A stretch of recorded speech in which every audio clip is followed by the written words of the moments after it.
pertanyaannya Mbak Asma ya, ini bagaimana menurut Ustazah terkait pengenalan indahnya Islam bagi generasi remaja kini yang makin jauh dari identitas muslimnya. Nah, ini bagaimana menurut Ustazah? Monggo silakan. Ya, jadi bagaimana kita mengenalkan Islam ini, termasuk keindahannya kepada generasi muda kita. Kalau mau saya spesifikkan, generasi muda kita mungkin hari ini adalah generasi milenial awal dan generasi Z, dan nanti berikutnya akan disusul dengan generasi Alpha ya.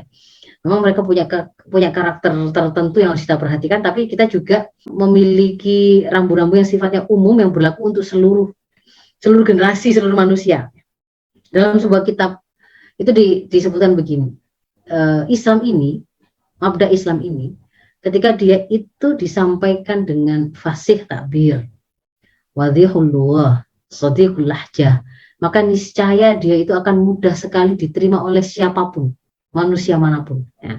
Fasih takbir itu adalah ungkapannya itu tepat, benar. Jadi kalau menyampaikan, mengajarkan Islam itu ya sebagaimana yang mau menyampaikan, mengajarkan bahwa sesuatu itu wajib ya, pilihan mau contoh, mau kata-kata itu memang benar, itulah yang dimaksudkan. Jangan sampai kemudian mengajarkan sesuatu yang salah. Harusnya diajar itu benar. LGBT itu ya haram, Gak usah kemudian pakai ya tergantung, nggak pakai begitu.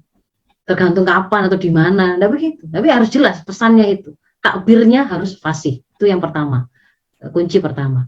Yang kedua, wadhihulluh. Ya, kita membutuhkan bahasa yang jelas, bahasa yang wadih gitu untuk menyampaikan makna-makna. Karena pemahaman itu kan dimiliki oleh seseorang ketika dia mendengar makna-makna. Makna-makna itu dibawa oleh lafaz. Lafaz itu kita sampaikan melalui diksi yang kita pilih, pilihan kosakata, contoh, beberapa fakta-fakta yang kemudian kita gunakan untuk menguatkan. Nah, yang wadih begitu, yang membuat mereka itu mengerti, itu kunci yang kedua. Waliullah. Lalu yang sadiqul lahjah, sadiqul lahjah itu sesuai dengan apa? Dialeknya itu tepat, dengan cara penyampaian, dengan uslub yang pas memang dengan yang bersangkutan. Kalau bicara kepada anak-anak, bicara dengan anak ABG, bicara dengan emak-emak, bicara dengan bapak-bapak, mungkin kita harus perhatikan urufnya masing-masing itu seperti apa, contoh yang mereka lebih mudah untuk ngerti seperti apa, fakta yang mau kita angkat seperti apa, gitu ya. Itu secara umumnya, bahwa penyampaian Islam ini harus fasih, takbir, wadhihullah, sadiq lahjah. Lalu bagaimana kalau kita berikan ini, langsung kita spesifikkan, ini mau saya sampaikan atau saya terangkan kepada generasi muda Islam, generasi zilenial dan alfa. Nah, ini ada beberapa rambu-rambu yang harus kita perhatikan ini, Mbak Ika.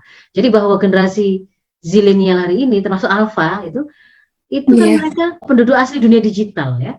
Jadi mereka terbiasa dengan konten-konten, paparan-paparan yang semua mengakomodir dan memanfaatkan konten digital yang itu sangat kaya warna, sangat kaya audio, audio visual. Jadi di antara unsur yang benar harus kita pertimbangkan kalau kita mau menyampaikan dakwah ini kepada generasi-generasi muda itu, manfaatkanlah audiovisual hari ini.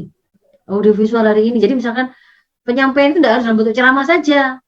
Kalimat saya ini, misal begitu ya, bisa ibu-ibu atau sahabat muslimah sekalian itu olah, bisa berubah menjadi meme, bisa berubah menjadi video singkat, bisa jadi reel, bisa jadi short, bisa jadi infografis yang itu ada tampilan visualnya, kemudian mungkin bisa ditambah dengan audio tertentu yang dipakai gitu ya, seperti background musik, background dan seterusnya.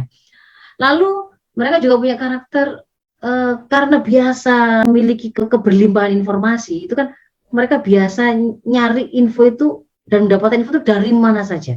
Mereka biasa nyekrol yang membuat mereka itu memang lebih mudah berganti-ganti fokus. Nah, ini yang membuat mereka juga lebih tidak tahan untuk mendengarkan atau konsentrasi pada waktu yang lama.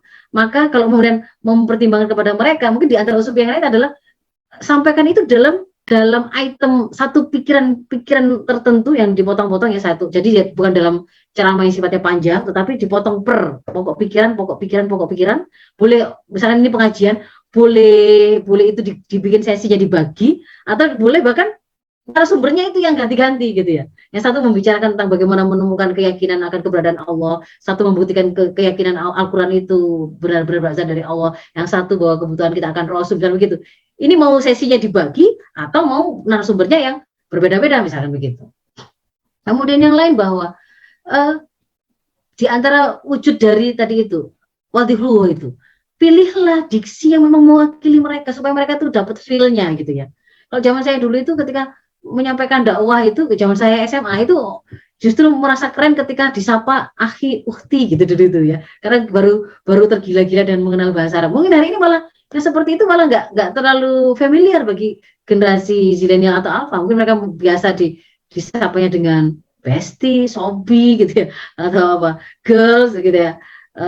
Bukan dengan akhi ukti misalnya begitu, atau bapak ibu ya, silakan diganti sebagaimana yang memang kemudian dibutuhkan itu. Termasuk juga untuk membuat mereka itu bisa paham apa yang kita maksudkan, angkat fakta yang mendekati, yang dekat dengan mereka begitu. Kita mau menampilkan, mau memberikan penjelasan tentang teladan terbaik itu yang seperti apa profilnya begitu kan ya. Mau kita tampilkan kehebatan Rasul atau misalkan kita mau mencontohkan kehebatan Muhammad Al-Fatih, itu boleh lah kemudian kita compare dengan siapa sih idol yang menurut mereka itu wah hari ini tuh habis-habisan mereka puja, misalkan dengan BTS, lalu kita compare di situ satu persatu dari sisi pengorbanan, dari sisi kesungguhan, dari sisi kemanfaatan terhadap umat dan seterusnya, di compare langsung. Nah, berarti kan mengharuskan kita menguasai bagaimana realita kehidupan mereka. Jadi itu di antara beberapa tipsnya yang bisa kita lakukan untuk mendekatkan pemahaman Islam ini kepada mereka, pada generasi muda Islam hari ini yang mungkin generasi zilenial tadi gitu ya.